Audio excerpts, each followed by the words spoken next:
The 2024 political landscape is heating up, and former President Donald Trump is on a new mission, this time to undermine Vice President Kamala Harris as she gains momentum.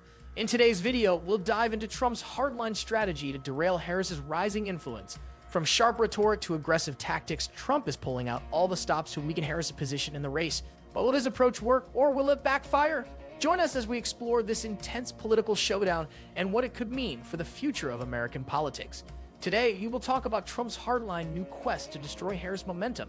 So before we get started, make sure to hit that like button. Also subscribe to my channel.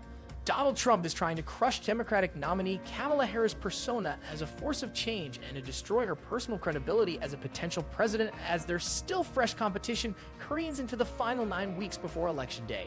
In recent days, the ex-president has unveiled a broad assault using the insult-driven politics with which he won power in 2016. Even as his advisors have been pleading with him to focus his attention on top voter concerns, including high prices and immigration. He is seizing on foreign tragedies to accuse the vice president of responsibility for the deaths of U.S. troops in Afghanistan and claiming she's complicit in killings of hostages in Gaza. He and his running mate J.D. Vance implied her mixed race heritage that millions of Americans share is evidence of a sinister, chameleon-like character that also explains policy reversals on energy and immigration. In an ugly moment, he amplified his sexually themed social media slander against her, and his dark campaign ads allege she will slash Social Security benefits by welcoming millions of undocumented migrants to the country. And in a reprise of past GOP campaigns branding Democratic nominees as extreme liberals, Trump and his supporters are trying to frame Harris as a communist and a Bolshevik. South Dakota Gov. Kristi Noem blasted Harris' running mate Tim Walz as a security risk because he once taught in China. And Trump has also started to imply the coming election might not be free and fair, and said in an interview that aired Sunday that it was ridiculous to indict him for interfering in the 2020 election. This and other recent comments raise the specter of another national nightmare if he loses in November and refuses to accept defeat. Trump's desperation to find traction has also seen him perform his own policy gyrations on reproductive rights as he seeks to narrow a huge gender gap in polling. But his credibility may already be shattered after he built the conservative Supreme Court majority that overturned the nationwide constitutional right to an abortion. Vance also seems to have a knack for alienating female voters, like when he compared Harris to a nerve-struck Miss Teen USA contestant. Trump is not simply being true to his ill-disciplined self. He's illustrating his struggle to respond to Harris' transformation of the race.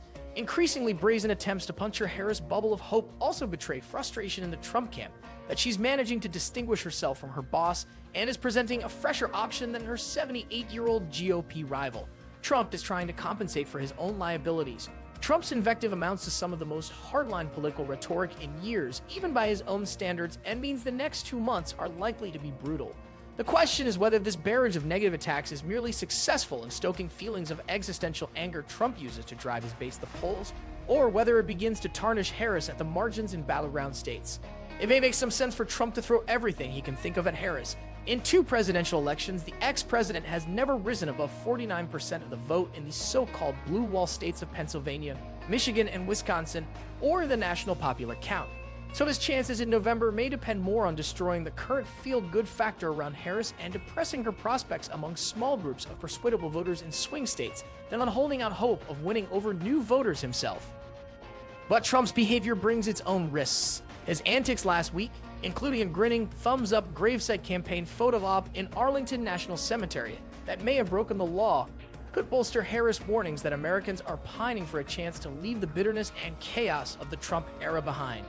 Even though Harris has restored the contest to a neck-and-neck race, her campaign recognizes the still potent threat from Trump. Make no mistake, the next 65 days will be very hard. Harris campaign manager Jennifer O'Malley Dillon wrote in a weekend memo despite arguing the vice president has multiple paths to the White House. This race will remain incredibly close, and the voters who will decide this election will require an extraordinary amount of work to win over. Harris campaigned in Detroit and with Biden in Pittsburgh to mark Labor Day on Monday, reflecting the importance of union members. Blue-collar workers traditionally voted Democrat, but Trump's cultural transformation of the GOP now appeals to many workers, especially in rural areas. And Harris' appearance with Biden in the Steel City previewed how the lame-duck president could help her campaign in a state and among a voting demographic where he remains popular. Trump's early efforts to define Harris have failed. Trump's feral political offensive is a warning for Harris about what may lay ahead and underscores how hard it will be to prolong the smooth rollout of her sudden candidacy her pick of walls, and her successful convention. But the ex-president's intensity is also a sign, which is reflected in favorable public polling nationally and in swing states, that his early efforts to negatively define her have not worked. Harris is being criticized by Republicans for a lack of policy specificity and reversing previous positions on fracking and immigration. But her adoption of centrist positions also appears to be squeezing Trump and frustrating his efforts to land a decisive political attack.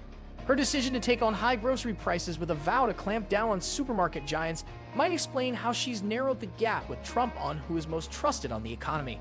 The flap over Trump's visit to Arlington National Cemetery last week also showed how the ex-president's hardball tactics have hurt him as much as her.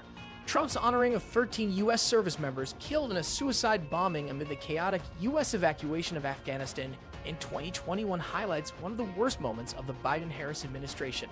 And while the vice president joined Situation Room meetings on the crisis, it's not clear yet whether Trump can saddle her with personal responsibility for the deaths in the minds of voters since Biden was commander-in-chief at the time.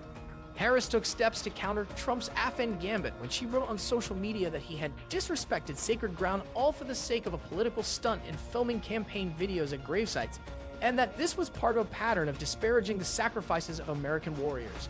Trump responded by posting videos of some of the relatives of the fallen soldiers accusing Harris and Biden of complicity in the murder of their loved ones and supporting Trump. The harrowing episode showed how Trump is willing to cross lines that more conventional politicians would consider off-limits.